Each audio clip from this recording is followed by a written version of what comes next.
What's up, guys? Welcome back to NTLP. My name is Nick, and this is the place to be for everything landscape photography.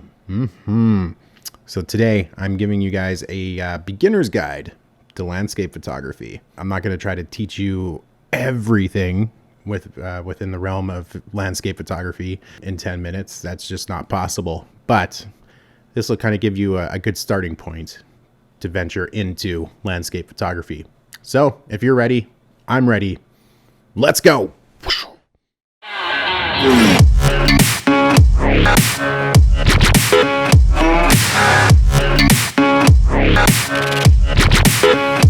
been a real bad boy on the town all night. Starting to calm down with the morning light. I'm in the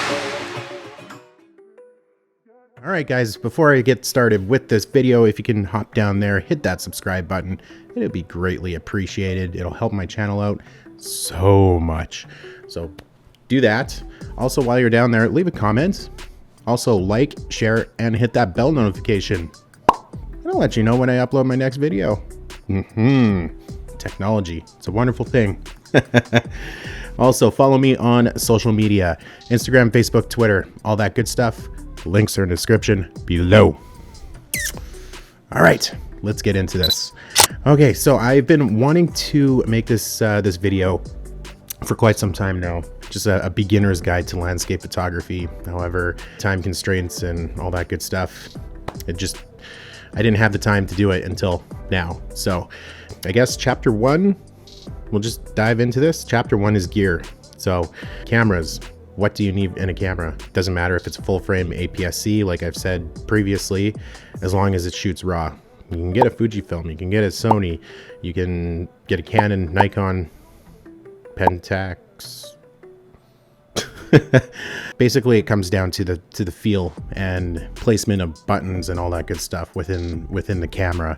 So what I suggest to you is to go down to your local camera shop, hold a few cameras from different brands, and see what camera suits you. Next thing on the list is tripod. Please do not cheap out on this, and don't get something super heavy either. Your back is gonna thank you.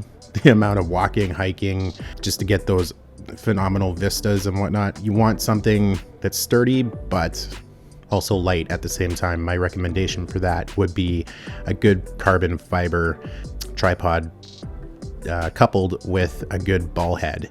So don't cheap out on the tripod or ball head. Just don't do it. Just don't do it. All right. Next on the list is filters. What I would suggest to you first for filters is to get yourself a variable ND. This way you can control the amount of stops that are coming in or out of your camera just by a quick twist of the variable ND.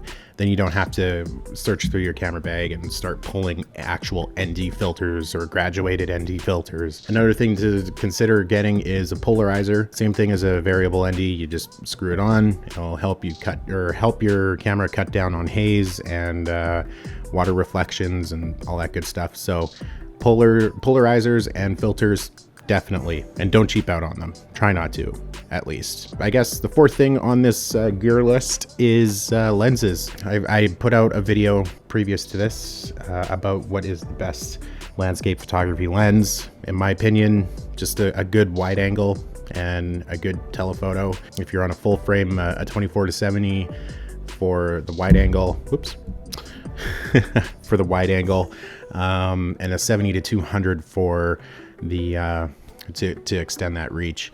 Currently, right now, I'm shooting on a Fujifilm X-T3, which is an APS-C formatted camera. I'm using a 16-80 f4 for my wides, and then the 50-140, which is an equivalent to a 70-200, just to give me that extra reach. For settings, there is 3. When you're first starting out, I would suggest to you to use aperture priority first. Get to know your camera. So basically what aperture priority does is you set the aperture, whether that be an f8, f11, so on and so forth, and then the camera changes your ISO and your shutter speed. Once you get a little bit more comfortable with your camera, you can, I guess, graduate up to shutter priority. Shutter priority will allow you to slow down the shutter, and your camera will compensate by changing the ISO and the aperture. So get those two kind of under your belt, get familiar with them, and then eventually move on and shoot manual. Manual, you control everything. You control the ISO, you control the aperture and the shutter. So yeah, that would be my recommendations for you at first. Shoot aperture priority first, then go to shutter priority, and then move on to manual. And along the way, while it doesn't matter what mode you're shooting in, shoot raw.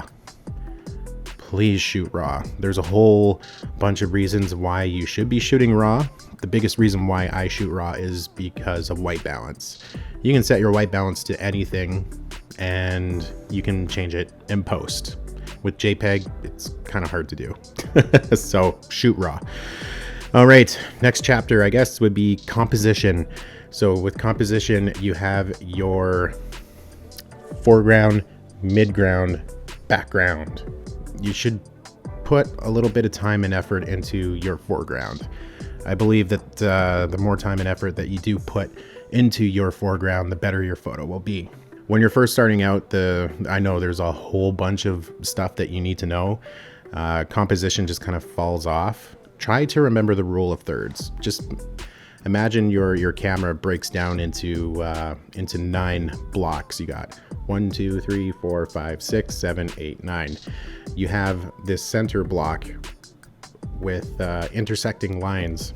Like you have the 2 lines that are going like this and the 2 lines that are going like this to make up these boxes. In the center box, you have the corners.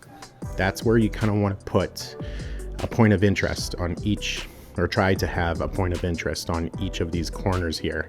And with everything, balance is key. You have something over here on this corner, you need something down here just to even it out and balance it out. So once you get comfortable with your camera, start experimenting with compositions, especially with the rule of thirds. And some foreground examples that I can give you are leading lines, where something is leading the eye to your focal point. The classic S curve, commonly found in roads or rivers or creeks or streams, stuff like that, where it just kind of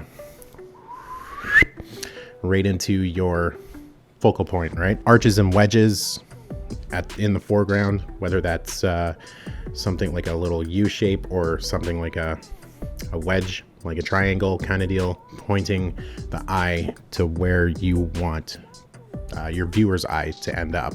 So keep those in mind. Like I said, composition usually falls off because there's so much, the anticipation, the excitement of actually getting out there and shooting and editing and whatnot. Sometimes you just forget to compose, and I've done it. A whole bunch of other photographers have done it. But once you get comfortable with your camera, and then you have that, okay, you can look at a scene and say, okay, well, these rocks are kind of pointing towards this mountain, and this mountain looks fantastic. Let's compose this with the rocks in the foreground. We might have like some water or some vegetation in the midground, and then the payoff is the background with this big, beautiful mountain in the background. So try to definitely try to work composition. Composition is key, and the balance and flow of it will make your photos just mind-blowing. So all right, so here comes the fun part, shooting. So a couple keys, or a couple pointers here. Arrive early. I'd say a good hour and a half before. That way you can actually scout the landscape and then actually get everything set up to shoot that landscape. A lot of landscape photographers usually get there a good hour or 2 before. Some of them even scout the landscape and don't even shoot. They'll take the time to drive to that point, take notes, and and say, okay, well, we got this big tree here, we got this little rock here, and then they'll come back or whatever, or on the drive home, they'll kind of think about their composition, and then the next time they come out, they fire it off, they're good to go. So arrive early, and if you want, go scout out. There's a couple apps which are in my previous video that will help you to plan your next landscape shoot. So definitely check that out. While you're there, take a whole bunch of photos. A lot of them aren't going to turn out the way that you want. It's better to have a whole, like, an abundant supply of photos for you to look through and to go through and whatnot. You can just garbage the ones that look like garbage. And then keep the ones that you want to work on in Lightroom or Capture One or whatever editing program that you're using. And then actually that segues into quite nicely into the next chapter is editing. With editing, you are going to need to find your editing style. It's all personal preference. Usually with my editing, I go in 2 phases. Usually in the fall and winter, I'm more of a dark and dramatic look. And with spring and summer, I'm usually using a more vibrant, punchy color look.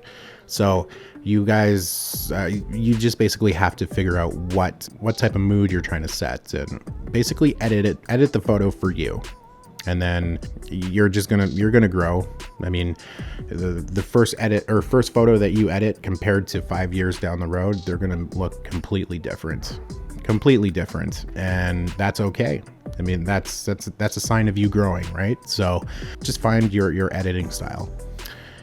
All in all, to wrap everything up here, landscape photography should be for you. You are the photographer, you are the artist, you are the creator, and the way you do it is the way you do it. I'm just kind of trying to give you some pointers here to kind of guide you along a way, help make your next landscape shoot a little bit easier.